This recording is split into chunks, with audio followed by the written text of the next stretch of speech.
This is Drew Taylor of Bounding into Comics, also known as Supreme Heretic. And I had to make this video. I wasn't even planning on making a video today. I already live streamed this morning, for God's sakes. I did a gaming stream this morning when I had insomnia and couldn't sleep. But see, that's not what this is about. It's about the fact that, as an Asian person, I've had it. And there's a lot of news going on in the entertainment world. Geeks and Gamers is on the tip of everybody's tongue right now, trending right alongside Zack Snyder. And, I want to first give props to Geeks and Gamers for maintaining their composure, putting together a great charity event, and even though it got derailed a bit with this whole controversy with Zach being on the live stream last night on Uche's channel, it was still a job well done, and props to them for doing everything that they do. And let me say this about Geeks and Gamers before I go into the deeper issue. Because the issue here is not about Zack Snyder. It's not about Geeks and Gamers. It has everything to do with the Asian community being used as political pawns, and I am damn well sick of it. But again, we'll get into that in a second. Let me say this about Geeks and Gamers. Okay, on a personal note, I want to look everybody right dead in the eye and tell you, okay, Jeremy didn't know who I was, okay? Didn't matter that I wrote for Bounding into Comics. Didn't matter nothing. It's about a year and a half ago when my mom and I were in a bad spot, about to have utilities shut off, and mind you, she's a very sick woman. No sooner had I mentioned it in passing to a few friends among the community, and next thing I know, Gary from Nerdrotic is shouting it out on his stream. Sent money. Didn't have to do that. Didn't have to even mention it. But he did. He sent money.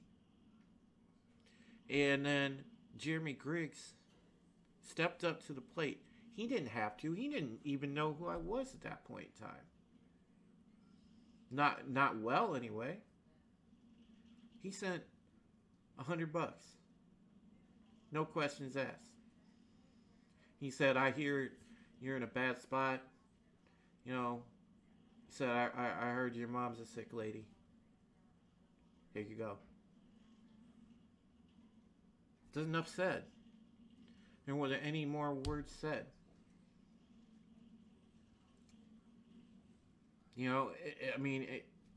This is the type of people, okay, they're in this community. You could say that he's polarizing or divisive or whatever you want to say about him, but dude is a man. He's a stand-up guy. The people that work on that team are stand-up people.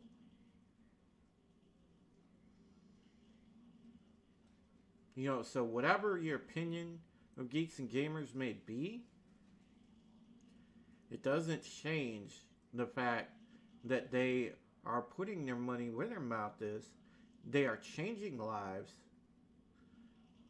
They're trying to do what they can to at least make the world a little more palatable and help causes that actually are worth helping.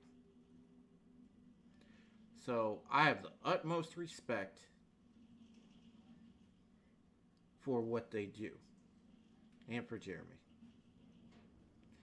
I don't always agree with what Jeremy says, but I damn sure respect the guy. Because as far as I'm concerned, and I'm a show me person, I judge people on their merits, I judge people on their interactions, how I deal with them, how they deal with me, how I see them deal with the people they care about and their friends. Then I can tell you, the people, at least that work for Geeks and Gamers on that team, are stand-up people from the top down. So there's no hate for G&G in this corner.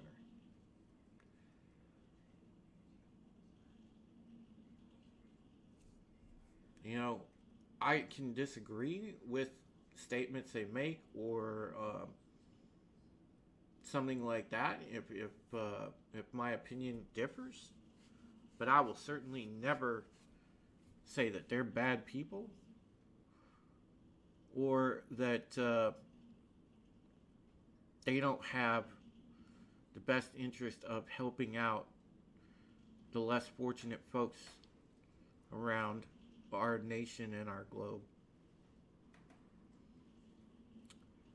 All right, so on to the side of Zack Snyder. Now, last night, he made a statement essentially coming right out the gate, disavowing any involvement with Geeks and Gamers, despite the branding being on the stream, so on and so forth. And I get it. And then he followed up with the rather bizarre sort of drop in about the unfortunate shootings in Atlanta, killings of those massage parlor workers. And listen, I understand that he's anti-violence because we all should be anti-violence. I get that. But the statements seem to be prepared, contrived, and rather forced. And I can understand why. And I'm about to get into the deeper issue here. And that is the fact that Hollywood, the same as the social justice warriors, the same as everybody peddling this stupid progressive ideology, which is actually regressive, mind you, and also very destructive. And then you have the actual people in Congress, people within the administration that are actually out there advocating for said progressive ideology, which, by the way, is leading us down a more terrible road every day.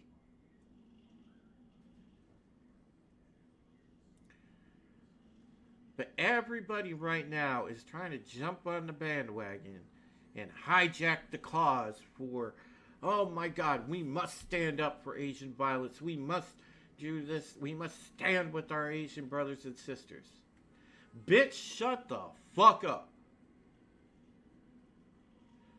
You do not get to use the Asian community as political pawns. We are not there for your woke points. We are not there to be hemmed and hawed around and held up as sacrificial lambs. Like, look, they're so disadvantaged. They're being beaten on. And it's, this is the best part. It's because white supremacy. And yeah, for right now, for this day, maybe it remotely, like an iota, like maybe 1/100th, fits their narrative if you do enough twisting and turning, because an unhinged white guy did kill those spa workers. Absolutely. But see, the real problem is, and you can see it right here in this article I have pulled up from SF Gate, and I'll include it, the link to this article in the description. Because, you see, this is downplayed in every community going on across the nation. They have a big problem with it in San Francisco, but it's going on in a lot of communities around this nation right now. And you know what? It gets swept under the rug because nobody has the goddamn guts to call out the people that are committing the crime. I don't care what damn racial background you are. If you're committing a crime, if you're beating on Asian people, then you are a problem. And guess what? Disproportionately, most of these incidents, and you can look up the videos, countless videos that pop up on Twitter of violence against Asian people. And what is the common denominator? Well, it's the people from the hood. And they don't get called out for it. They skate. Because why? Everybody is scared of offending them. Or everybody is scared of going against the narrative. Going against Black Lives Matter. Going against all this phony social rhetoric. Because it is absolutely fake and phony. It's what critical race theory is. All of its basis for these things. Built on a friggin' house of cards. Phony. But nobody calls it out. Not a single person. Because no, it's easy to blame the white boogeyman for all of it.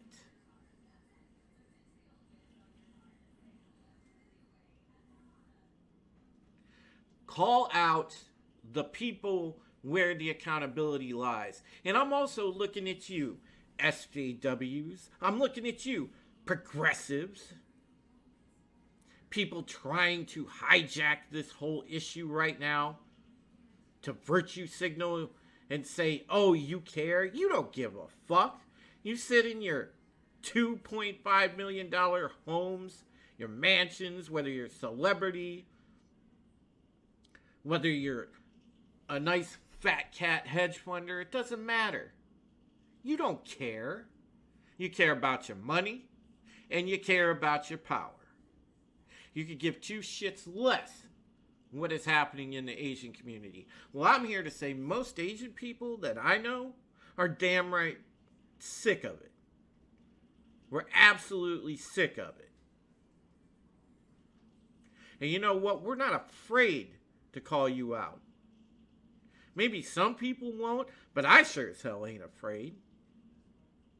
And I'm going to continue to call it out. And if you got a problem with that, fine. If you want to say I'm a racist, that's fine. I really don't care. Because I don't have an ounce of hate in my heart. If you have merits, if you're a good person, you're cool in my book. I don't give a fuck what color you are. But that's the way I look at things. But I also look at things through a lens of common sense. I look at things through what I can see with my own two eyes. I look at things as if I walk outside and the sky is blue, because it is. I don't blindly accept ideologies, and I certainly don't blindly accept narratives that tell me the sky is purple when I know it's blue. So don't come and try to bandwagon the Asian people. We're quite capable of handling our business. We're quite intelligent. We're quite capable of policing our communities. We're quite capable of handling our culture. It is not something for you to take and use as a virtue signal. Because we take pride in our culture. So piss off with that shit. fuck you, Hollywood, because you're a bunch of disingenuous bastards as it is. Because all you do is follow the woke narrative to appease China, to appease investors, to appease the politically correct.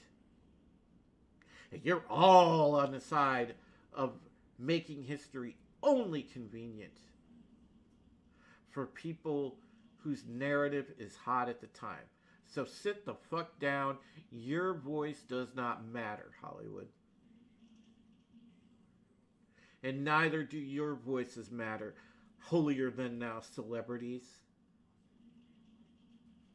As you sip tea out of a $100,000 fucking pot. The fuck out of here. So yeah, I'm not going to kneel to the mob. Asian people are still going to be proud. And I stand by what I said about the community.